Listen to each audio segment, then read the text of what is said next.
Hello and welcome to Spinster's Library. I'm Claudia and I had a look at my Audible account the other day and noticed that I still have 4 credits to spend this year on audiobooks.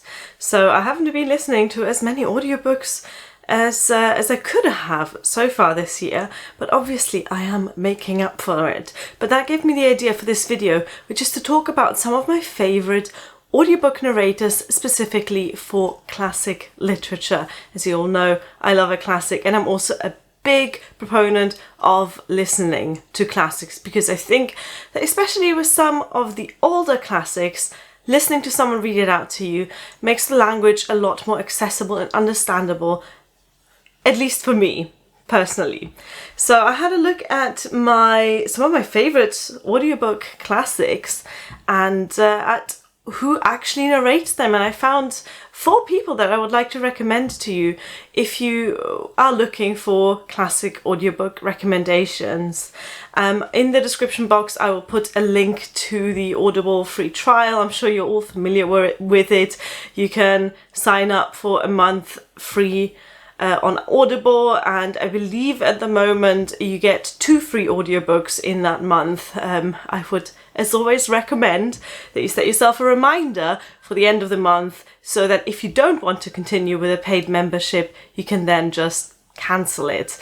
I started my free month on Audible 2 years ago and I then continued the membership, so now I get 1 credit a month and I pay for that, and I think it's money well spent for me personally. The first audiobook narrator I want to recommend to you is Stephen Fry, and a lot of you will know Stephen Fry as the narrator of the Harry Potter series, but he has also narrated some classic literature. And my biggest recommendation, the one that I want you to take away from this video, is to get his reading, his narration of the entire Sherlock Holmes canon, and I believe it's called the Sherlock Holmes collection. And with a single credit on Audible you can buy every single Sherlock Holmes story, so that's all of the novels and all of the short stories, and he reads them in chronological order. And also between each book Stephen Fry himself narrates a introduction to that book that he has written. I have read Stephen Fry's autobiography, so I know that he himself is a huge fan of the Sherlock Holmes stories, and that they have accompanied him throughout his life, and I truly believe that you can tell from the way that he narrates the Sherlock Holmes stories. I thought his narration of the Harry Potter books is pleasant, but not as expertly done as he narrates the Sherlock Holmes stories, and especially, and I'm trying not to spoiler here, there is the final short story in the collection, The Memoirs of Sherlock Holmes. It's called The Final Problem, and the ending of that story is so gut-wrenchingly emotional in the narration that it actually made me cry while listening to an audiobook. It's the only time that's ever happened. So highly recommend Stephen Fry's narration of the Sherlock Holmes collection. That alone is worth getting Audible for. That alone is worth the 1 free credit or a paid credit. It's something like 50 hours, so you have to be into Sherlock Holmes to enjoy it, obviously. But if you are, even if you know the books inside out, listen to that narration. It's amazing. That's the only classic that I've actually heard Stephen Fry narrate, but I have had a look at what else he has done, and I would be quite interested to listen to his narration of The Picture of Dorian Gray, which is my favourite ever classic. He has also narrated Douglas Adams' The Hitchhiker's Guide to the Galaxy, which again, I know he has a personal connection with Douglas Adams. I think he played a small part in the film as well. But I would also be interested to hear his narration of E.M. Forster's Where Angels Fear to Tread, which is a novel that I only read this year on paper, so I'm not going to get that straight away, but that's definitely something to put on my Audible wish list. Let's move on to the second narrator I want to recommend today, and that is Juliet Stevenson. Now, she is a film, TV and theatre actress, very big name in the UK. You might know her from various films. Personally, my favourite role of hers is when she plays Keira Knightley's mum in Bend It Like Beckham, best ever sports movie. But she is also a fantastic audiobook narrator with dozens and dozens of classics to her name. Here are the ones that I have listened to. So I've listened to her narration of Northanger Abbey by Jane Austen. I've also listened to her narration of Wuthering Heights by Emily Bronte, and I'm currently listening to her narration of Night and Day by Virginia Woolf. And she does that kind of domestic, upper class setting very well. I love the way she does voices, in which she gives the characters truly unique personalities through her voice acting, but without the voice acting getting in the way, if you know what I mean. And I'm noticing that especially in the Virginia Woolf book that I'm listening to, because a lot of the time when it comes to dialogue, it isn't clear who's speaking, but she makes it perfectly clear, so you know exactly who is in a specific scene just from the way that she reads people. I find her voice very pleasant and very engaging as well, and she is clearly very, very familiar in the world of literary classics, and she does them so well. I've had a look at the rest of her opus, and there's so much that I would love to listen to. She's done a few Jane Austens, including Emma and Persuasion. She's done some George Eliot, like Middlemarch. She read Jane Eyre. She read a few Elizabeth Gaskell novels as well, North and South, Mary Barton, for example. She's done more Virginia Woolf, like Mrs. Dalloway, Into the Lighthouse. Honestly, her opus is quite large. I feel like she's done almost every classic that I'm even slightly interested in, so I'm sure I will continue to explore Juliet Stevenson's narration through Audible more and more, because she's a narrator that if I see her name next to the author's name in the list, I'm much more likely to buy that audiobook, because I know that she will do a quality job. And I believe that she combines the best of narrating and acting, and you can tell that she is a incredibly accomplished actress, but like I said, she doesn't let her own acting and her own personality get in the way of the narration, and that's what I appreciate a lot.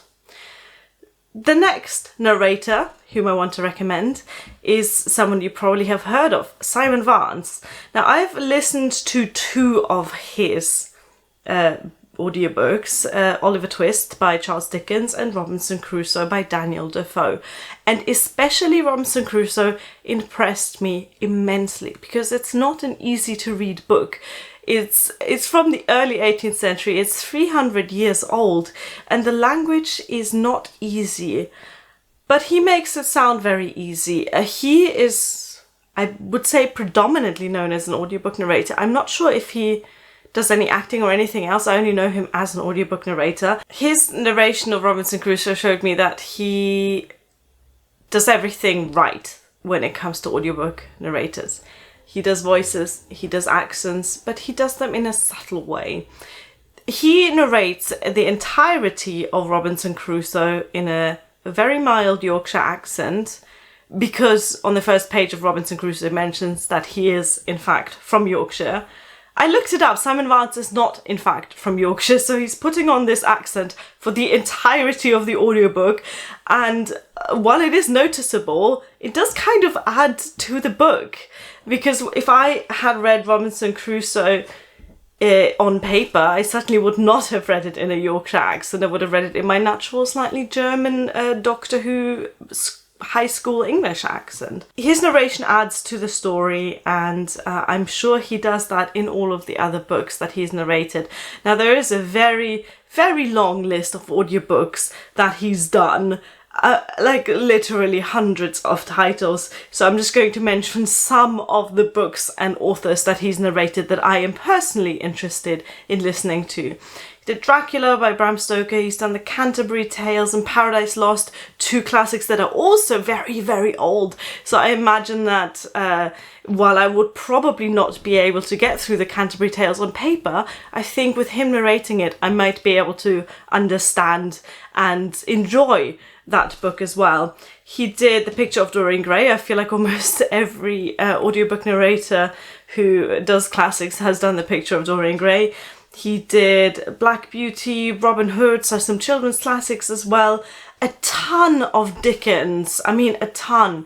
Our mutual friend David Copperfield, Tale of Two Cities, Little Dorrit. I think that's when I stopped writing down the Dickens he's done, because I'm pretty sure he's done all of them. Also a lot of Anthony Trollope, a lot of Thomas Hardy and other Victorians. He read Mary Shelley's Frankenstein. Basically all of the classics ever you will find a Simon Vance narration for. And he's one of those names that I look out for. So when I'm trying to find a classic to put on my wish list and Simon Vance narrates it, then it's certainly going on there, and that is likely the one that I will purchase. The fourth narrator I would like to recommend to you, a little bit different to the others because she hasn't read all that much, and this is Rosamund Pike. I have listened to her narration of 2 Jane Austen novels, Pride and Prejudice and Sense and Sensibility. Her work as a narrator is quite small, but I am hopeful that she is going to continue reading the Jane Austen opus, and I'm hoping that she will read all of the Jane Austen novels, because she did such a fantastic job with Pride and Prejudice and with Sense and Sensibility. Oh, Rosamund Pike, by the way, you might also know from film and TV. I don't think I've actually seen much that she's been in. I believe she played Jane Bennet in the 2005 Pride and Prejudice adaptation. The only other classic I spotted on her list of works was the James Bond novel The Spy Who Loved Me by Ian Fleming, which honestly isn't a book that I'm particularly interested in listening to, but I am really hoping that she will continue with the Jane Austen novels, because the way that she gave personality to all of these fantastically written characters in Jane Austen was truly amazing. She reads both the women and the men incredibly well, and again, she makes Jane Austen so easily digestible that you feel like you're not focusing on the language. You feel like you can truly focus on the story through the way that she narrates, and that's why I would highly recommend her as well. So these were the 4 audiobook narrators for classics that I've been coming across over and over again, and that I enjoy listening to a lot. I would love to hear your recommendations in the comments as well for specific narrators. And again, you'll find a link to Audible free trial in the description box, and I'll also put the names of the audiobook narrators and the list of books that I have listened to in there as well. That's it from me. Thank you for watching. Bye.